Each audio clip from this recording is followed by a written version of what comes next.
It's Tuesday, April 2nd, and I'm your host, Paula Hersey. On Barnstable Today, it's another Public Safety Tuesday, and we have a jam-packed show.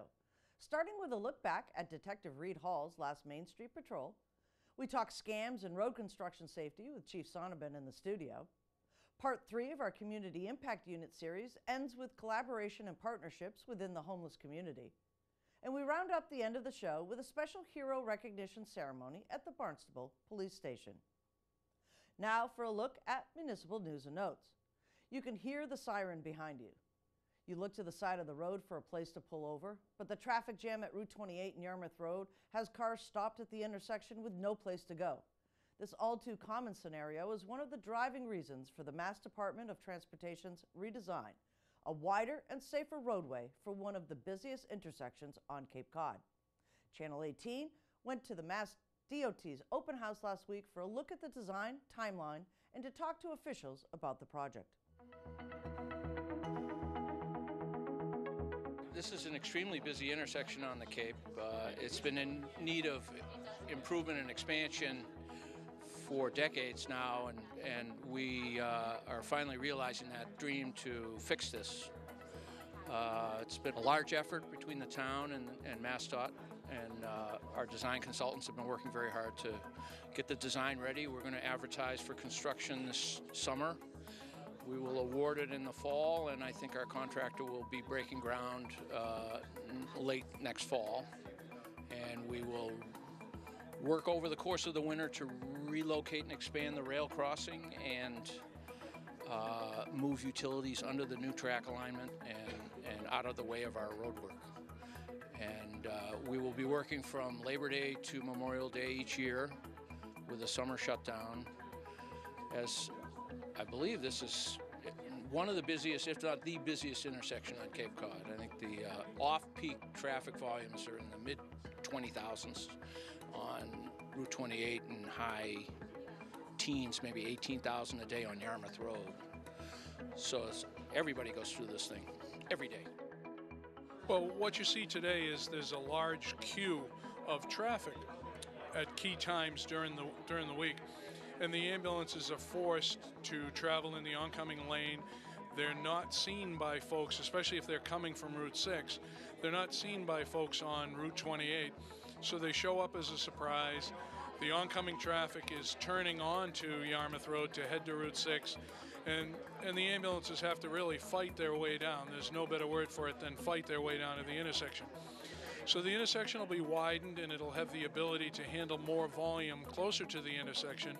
Sight lines will be improved, and more importantly, there'll be what we call an Opticom system installed, where the ambulances will be able to preempt the lights and change their travel lane green, close all the other lanes, and that will prioritize the traffic coming off of Yarmouth Road, allowing the ambulance to snowplow the traffic, if you will, and be able to get down into the intersection safely, have control of the intersection, and then move through safely.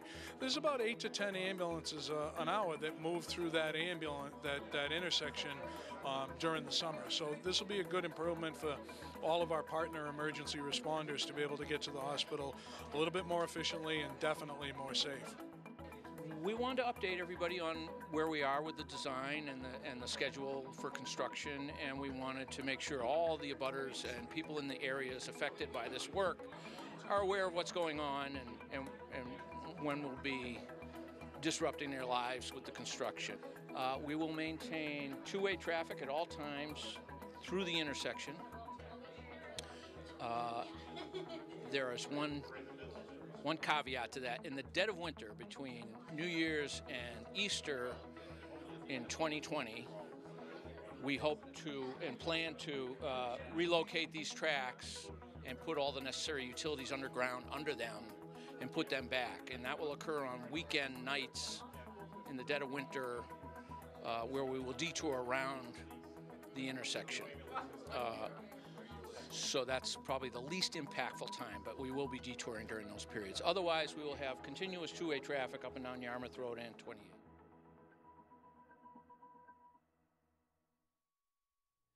A final walk down Main Street for Detective Hall had some special memories. Though the businesses may have changed in the last 44 years, the commitment of Detective Hall to his community never did. Channel 18 put together this special segment to thank him for his dedication to the town of Barnstable.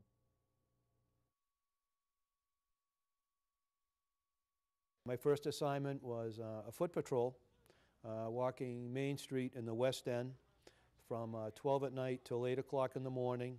On my first assignment on the midnight shift, Sergeant Coughlin, first night after roll call, he said, take a pocket full of dimes. There were no portable radios back then for the foot patrol guys. The officers and the cruisers, the regular officers, would have portable radios, but the summer officers, there were call boxes, Main and Ocean, C Street and Main Street. I believe some of the villages had call boxes, and if there was an issue, you would call in. You know, after his little retirement ceremony, his last roll call that morning after 44 years and 8 months, we'll round that to 45. Take that last walk down Main Street from Ocean to Sea and back. That was his beat in the 70s when he first started. And just walking down, and even having spent my own time walking on Main Street back in the 90s, it was just looking around to say what's still there, what's changed, and just kind of talking about it as you go and get a little, kind of like a little history lesson, a guided tour from Detective Hall. It was nice. And everyone adding their own little bit, like remembering what was there, what was at different places at what time, and little stories about things that may or may not have happened back in those days, and it was very nice. It was a nice, it was a fitting capstone to his career. You know, it was a unique way to spend your last little bit of a shift, go out and just kind of revisit the area and say goodbye. It's not really about the amount of time that you're there, but you know, you take a look at what did you leave behind, and he left behind a lot of people that were that he had helped, that he'd made an impression on, that were glad that he was there each day and depended on him to be there each day, and sought out his advice and, you know, leaned on him. And that really speaks more to the quality of those years and not just the quantity of them. So there were 44 quality years.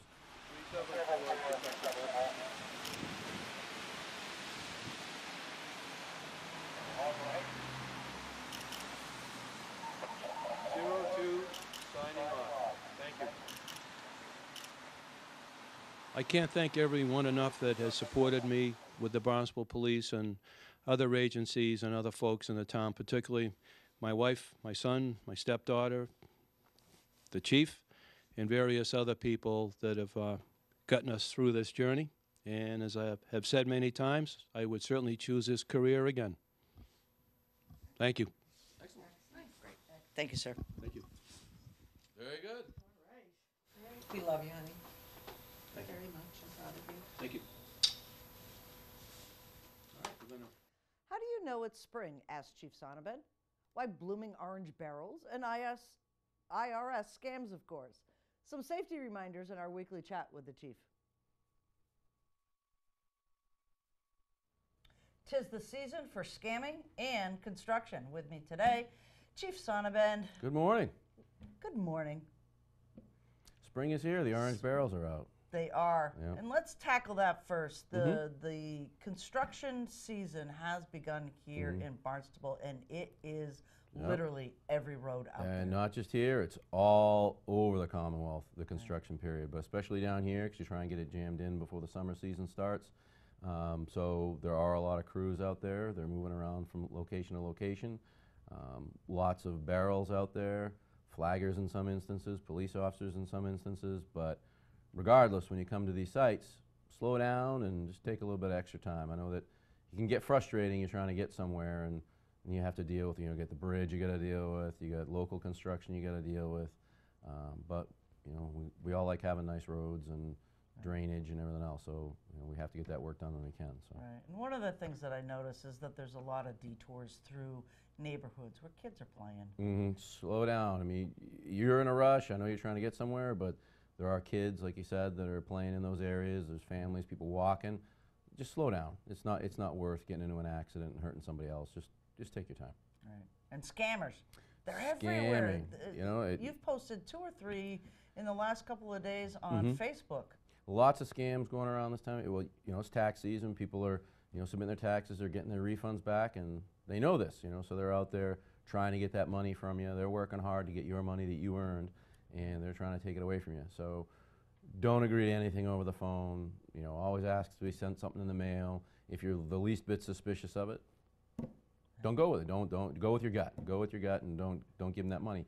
But if you do, you know, a big part of the problem is, you know, especially down here, some of the elder population is they feel embarrassed when they finally realize that they did get scammed. You know, call us and let us know. We're gonna help you. We'll work with you. We'll try and get you your money back. We'll do our best again to prosecute whoever it is we can get a hold of. But we need to know. You know, and the other thing is that once we learn about these, we can use it to educate the public that, hey, you know, this is going around and this is a new trick they're trying or whatever. But you need to let us know. I know some people get embarrassed that they got money taken from them, but please give us a call, you know, and we can help. Right. And I believe on your Facebook page is a really good place to follow. You actually posted a recording of one of the calls so people could hear what it was all about. Yep, exactly. Go to the Facebook page, listen to some of these things.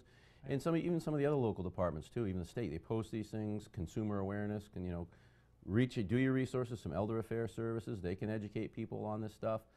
Because again, a good portion of the target audience down here and the vulnerable group down here is the elderly, and they try and prey on that, especially trying to make you think that it's a family member that needs your help, or home repairs. That's another thing that goes around. You know, it's not always through the phone. People will come knock on your door. People will send you stuff in the mail. You know, the cell phone, the little fake ads, and the emails.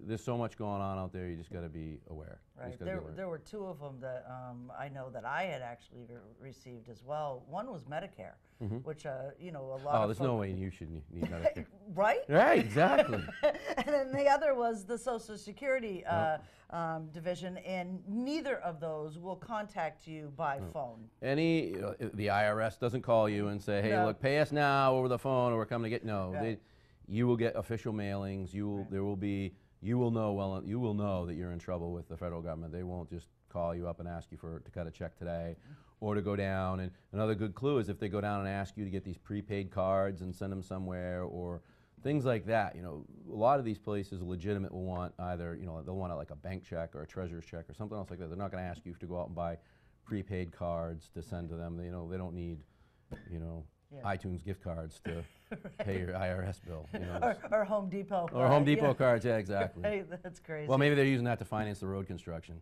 There you go. Fantastic.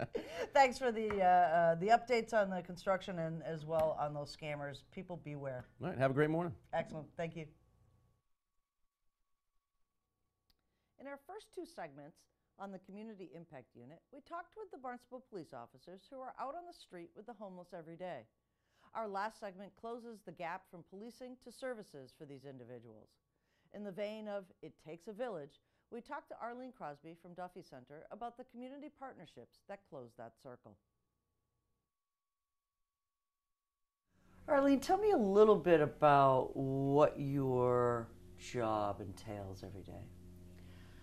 Wow. So I work inside of Duffy as well as doing outreach.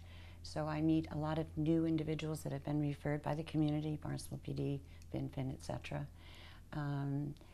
I try to meet people where they're at and listen to their story and try to make the appropriate referrals to other agencies.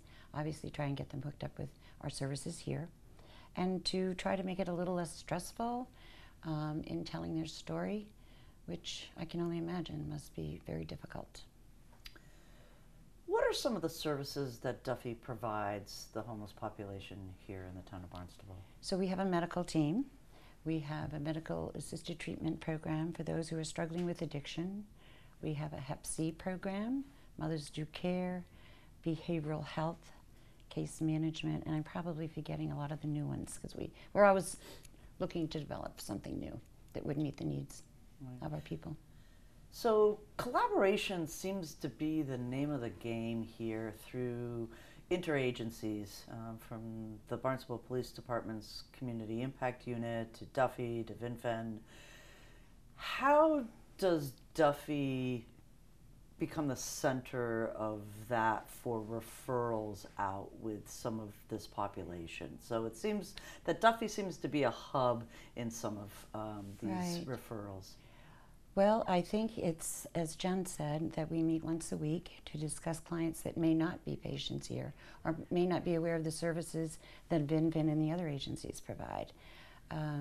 So we are really a big part of that because we do offer so many services. So we can sort of find something for everybody to ease them into being into a facility. I'm not sure. It really is the community effort, and I've always been really proud to work at Duffy and on Cape Cod because I know people from Provincetown to Bourne, and you know we all have great relationships, and it's all about the people and how we can help. Okay. What goes through your mind when you hear a weather report, either with a major snowstorm or a polar vortex? What goes through your mind when you hear that weather's on the way? Well, this year we've been fortunate because we have the grant, the cold weather grant. But usually what goes through my mind, do we have enough motel rooms? Is the shelter going to open overflow? And do we have enough money? When you're thinking about the individuals that might need some of the shelter, you know, we've heard that a lot of them may be the non-compliant out there. Right. What's your approach with those individuals to get them into shelter? Shelter, St. Joseph's, or motels, either or? Either or. Just educating them on, you know, respect and dignity. There's a level of, you just have to be the best that you can be. I don't know how else to describe it, but there are rules everywhere. And I do tell people, you know, you've got to maintain, you've got to be polite, no drinking and no drugging in the shelter, or if you're put up in a motel room, this is not a party time. It's a time where we are offering you a safe place to be with support. Right. How important are these safe places to be to bringing someone who's been homeless or chronically homeless into permanent shelter? How does that work? It seems like it's a very long process. So there's no permanent shelter at St. Joseph's. I believe it's a 90-day stay with some extensions if you're working on a plan. And for our motels, that's not permanent. It's as weather conditions, severe, sometimes medical issues as well. So setting aside some of the emergency shelter, how do you as outreach work with individuals to maybe break that cycle of homelessness and get them into a permanent shelter? What are those steps that individuals need to make or families need to help with? So the coffee drop-in is a great place to go to meet people, to educate them on what is out there, the programs. And then Duffy has what we call Housing First program, and that's, you know, people could be struggling with addiction, untreated mental health, but we all believe that if you have a roof over your head, you'll do better. So we do a lot of education around that. We match the clients to case managers, whether it be VIN, AIDS Support Group, Duffy, I'm probably leaving someone out, HAC, and all the other agencies that work with this population. Okay. So it goes with the adage that if you have a place to live, you probably can get employment. Is that true correct? for some? There are some that, for whatever reason, maybe physical disability, mental health issues, so there's always some that may not be able to do full-time, maybe part-time, or maybe some volunteer work as they move along. It's a process. So this time of year, homelessness usually comes more to the forefront because people think about that as a winter problem. How would you instruct our residents on how they can help this population and or become educated on the ways that they could possibly help? Sure. I would go to the Duffy website. It actually has lots of programs. It has data that we've collected over the past few years as to what the actual population of homeless people are in the Cape and in the town of Barnstable. It has a lot of information about educating people why an individual might become homeless. And it could happen in your own family too, you know? So we are a resource for anybody out there who's experienced or who would like to learn more about how they can help. Yeah. Tell me, in closing, how the formation of the Community Impact Unit has helped the collaborative effort to combat homelessness here in our town? Well, it's really nice to see a person. I've talked to people at probation for years on the phone, but now I have someone that I can actually look at and we can discuss as a team with everybody else that's at that table.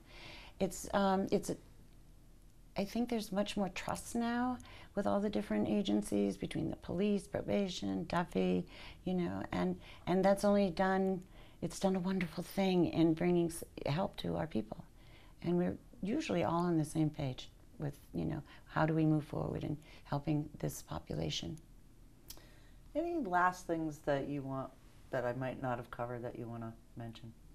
I just really am so happy about this collaboration, and it's been for many years, but in the last few years in particular, it's broadened, and it's all for the good of our people, but it's also good for us who work in this field. There's a lot of support, and it's pretty intense at times, so it's really nice to have the support of other agencies, and also in-house as well. Excellent. Thank you. You're welcome. Thank you.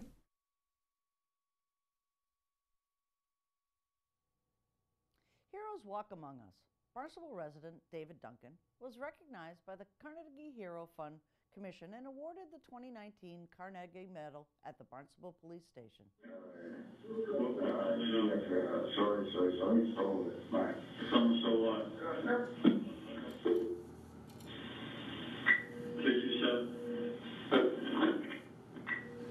You started the Duncan, had a phone call from an IP male.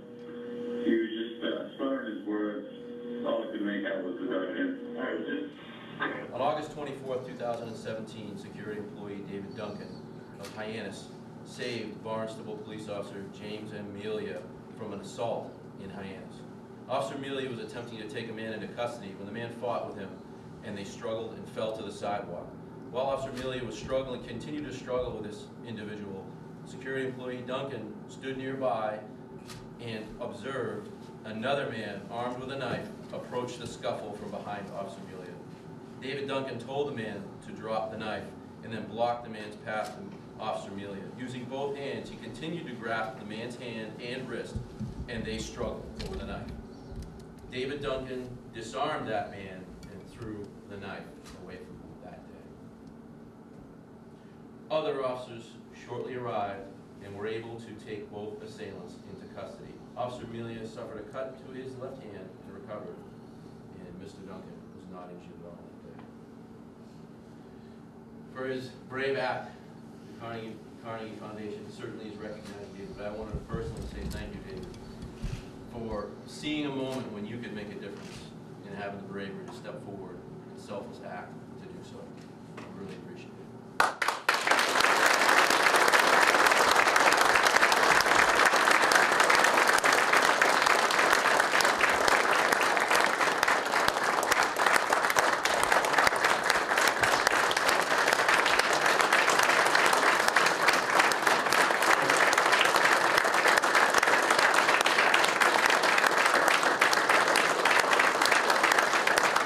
David's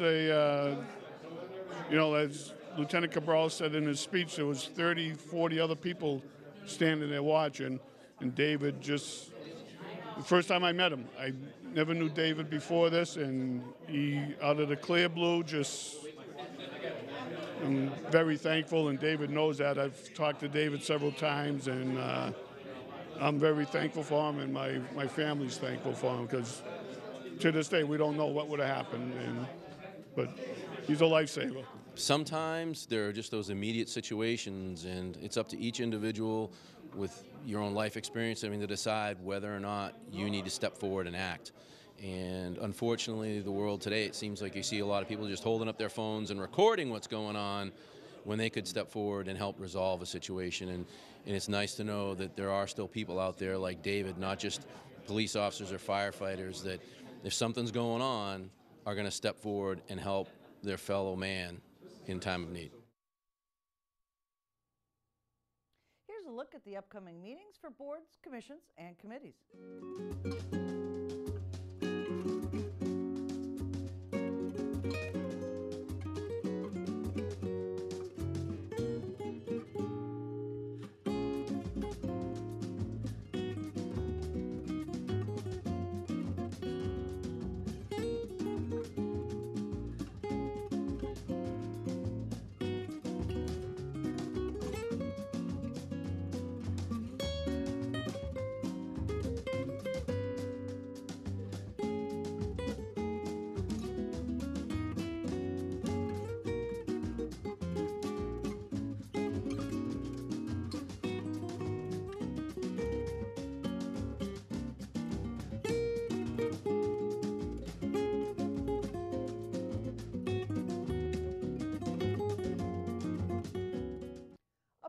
things to do, places to go, and people to meet.